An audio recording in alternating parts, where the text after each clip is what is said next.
Olá, meus amores! Hoje vamos falar novamente sobre mais uma composição da autoria de Noel Rosa, do ano de 1933. Trata-se, como vocês podem imaginar, de um outro samba. Desta vez, um samba que revela um dos traços mais marcantes da vida de Noel Rosa. Todos os biógrafos concordam que o nosso compositor era um mulherengo de primeira. Teve muitas namoradas, foi casado, teve inúmeras amantes e muitas delas serviram como suas musas inspiradoras. Hoje nós vamos conhecer a história de amor entre Noel Rosa e Josefina, apelidada por ele carinhosamente como Fina, uma das namoradas que Noel teve antes de se casar. Menino! Ui! Fala, meu querido! É sabido que Noel Rosa fez muitas mulheres sofrerem de amor por ele, principalmente a sua futura esposa, Lindaura, que teve que lidar com as inúmeras traições, com as inúmeras noites em que ele dormiu fora de casa, sempre na boemia, acompanhado pelos seus amigos sambistas e, claramente, por outras mulheres. Mas desta vez, estamos diante de uma mulher que fez Noel Rosa sofrer de amor por ela. Sim, a Josefina, ou então a Fina, agora que estamos com mais intimidade, era uma mulher mais independente, que teve sim um envolvimento, teve um caso amoroso com Noel Rosa, mas não ligou muito para isso. Ele, por sua vez, apaixonou-se por ela. E mesmo quando ela já havia se descurtido dele, Noel Rosa continuava apaixonado pela Fina. Para despistá-lo, Josefina não deu a Noel Rosa o novo endereço do local onde ela havia começado a trabalhar recentemente. Mas Noel Rosa estava tão enlouquecido, tão apaixonado, tão ensandecido de amores por ela, que pegou seu carro e seguiu Josefina para descobrir onde é que ela trabalhava. Desta forma, ele chegou até uma fábrica de tecidos. Sim, a América Fabril, que se localizava no bairro carioca da Tijuca. Ele logo deduziu que a sua amada Josefina estava trabalhando na fábrica têxtil América Fabril. Mas ele estava enganado. Na verdade, quem trabalhava naquela fábrica era a irmã da Fina.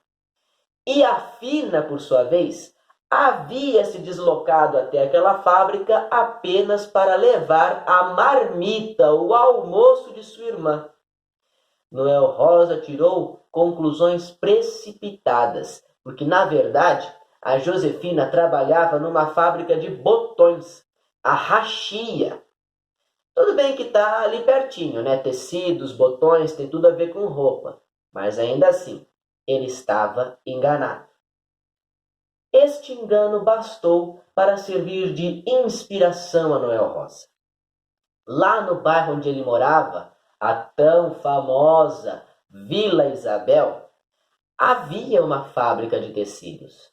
A fábrica Confiança, que apitava todo dia pela manhã 3 vezes. O primeiro apito às 5h45 para acordar os moradores do bairro.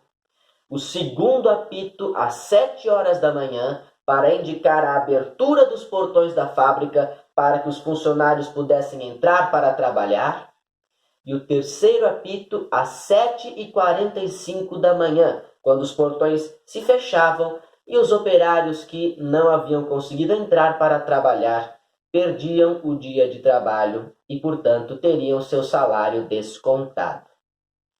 Estes 3 apitos matinais são o título da nossa música de hoje.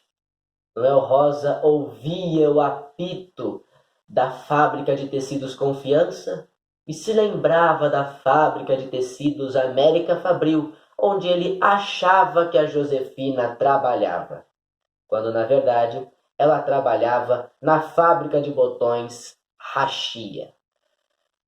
Puxa vida, que confusão! Vocês conseguiram entender? É muita fábrica, né, gente? São os tempos modernos. A canção 3 Apitos teve sua partitura publicada naquele mesmo ano de 1933. Porém, a primeira gravação da nossa música de hoje demoraria ainda muitos anos para acontecer.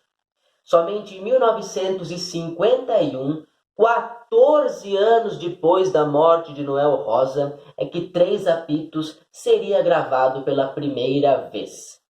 Na voz de Aracy de Almeida, uma das principais intérpretes de Noel Rosa e que, na minha opinião, nesta sua versão de 3 Apitos, realiza uma das melhores interpretações de toda a sua carreira, desta cantora tão louvável e consagrada da nossa MPB. O motivo pelo qual 3 Apitos demorou tanto tempo para ser registrada em disco é simplesmente porque Noel Rosa não gostava muito desta sua composição. Pois é, ele considerava aquele samba como uma composição menor. Ele dizia que tinha criações muito melhores do que aquela e que, portanto, mereciam prioridade na fila de gravações. Eu discordo completamente. Na minha opinião, 3 Apitos é uma das obras mais belas de toda a musicografia de Noel Rosa.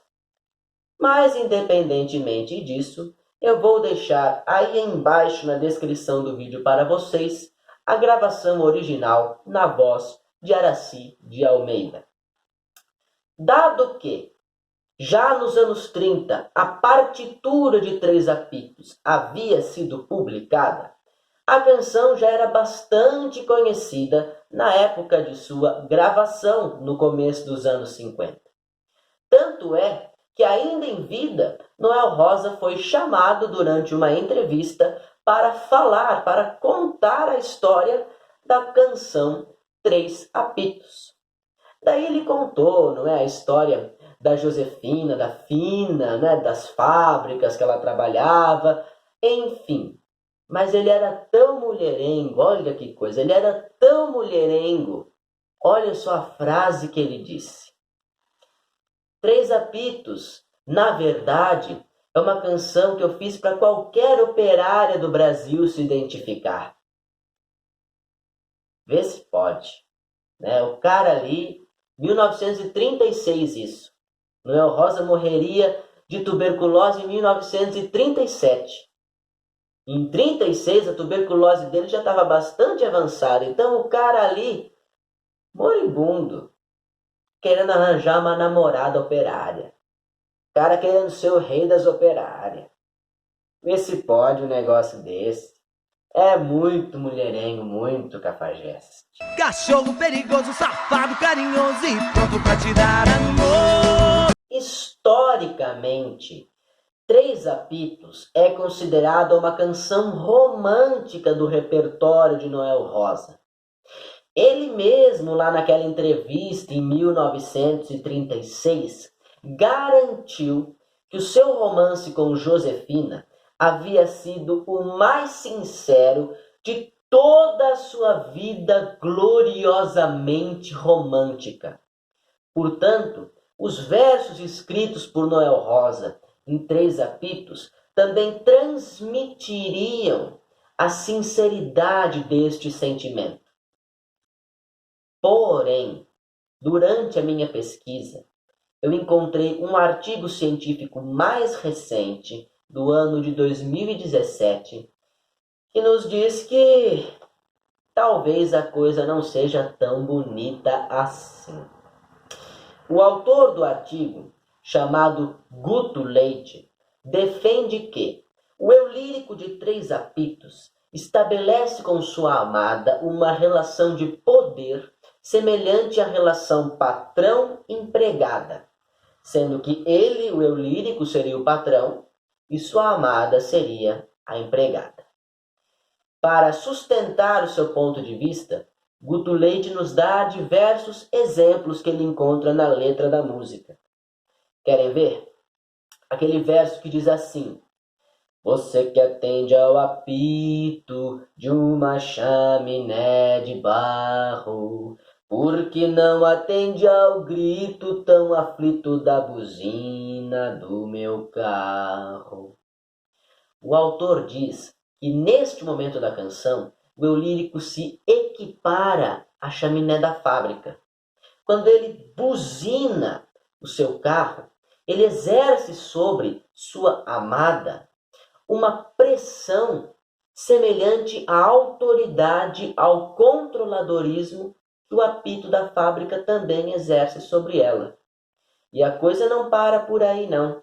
Na estrofe seguinte, quando ele canta: você no inverno, sem meias vai pro trabalho, não faz fé no agasalho, nem no frio você não crê.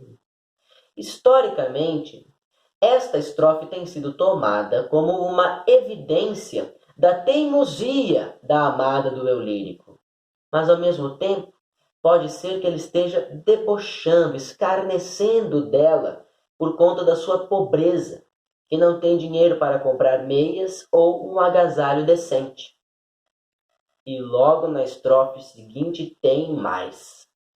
Mas você é mesmo artigo que não se imita, quando a fábrica apita, faz reclame de você. Este faz reclame pode ser entendido como: o apito reclama que a operária volte para o trabalho. Mas pode ser entendido também como um reclame de propaganda. A operária é um artigo da fábrica, é um produto único que não se imita, que está sendo oferecido para o eu lírico. Continua ainda, a coisa piora. Mas você não percebe que eu sofro cruelmente com o ciúme do gerente impertinente que dá ordens a você. O eu lírico tem ciúme do gerente porque ele dá ordens para a amada.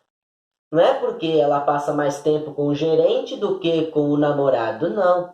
Ele tem ciúme do gerente porque é o gerente que manda nela, e não o eu lírico. Tudo faz muito sentido, né? Agora eu entendi! Agora eu saquei! Até mesmo as 2 últimas estrofes desta canção, que eu sempre julguei as mais bonitas, o nosso Guto Leite consegue desconstruir. O verso "vou virar guarda noturno e você sabe por quê?", na visão do autor do nosso artigo, também sustenta uma relação de poder oculta. E eu repito a vocês a pergunta: sabem por que o nosso eu lírico quer virar guarda noturno? Não é para ficar mais tempo por perto da sua amada, não. É para vigiá-la. Afinal de contas, a função de um guarda noturno é vigiar, não é? O eu lírico quer passar mais tempo controlando a vida e a rotina da sua amada. E a última estrofe, gente, a mais bonita de todas, até ela. Mas você não sabe que enquanto você faz pano, faço junto do piano estes versos pra você. Até essa estrofe demonstra a superioridade que o eu lírico tenta impor diante da sua amada. Porque enquanto ela faz pano, que é um trabalho pesado, Ele faz versos, olha como ele é superior. Ele é um poeta. Ele tem tempo disponível para se dedicar à sua arte, enquanto ela não. Se ela não fizer pano, ela morre de fome. Sei lá. Tudo faz muito sentido, como eu disse para vocês, tudo faz muito sentido nesta interpretação do Guto Leite. Mas, ao mesmo tempo, eu prefiro ficar sonhando com a minha interpretação romântica, que é muito mais bonita. Qual delas que vocês preferem? Me contem aí nos comentários que depois eu respondo para vocês e dou a minha opinião. Valeu? Hoje ficamos por aqui. Um abraço no coração de vocês. Beijos na alma de cada um e semana que vem tem mais Noel Rosa para vocês. Lembranças do Emílio.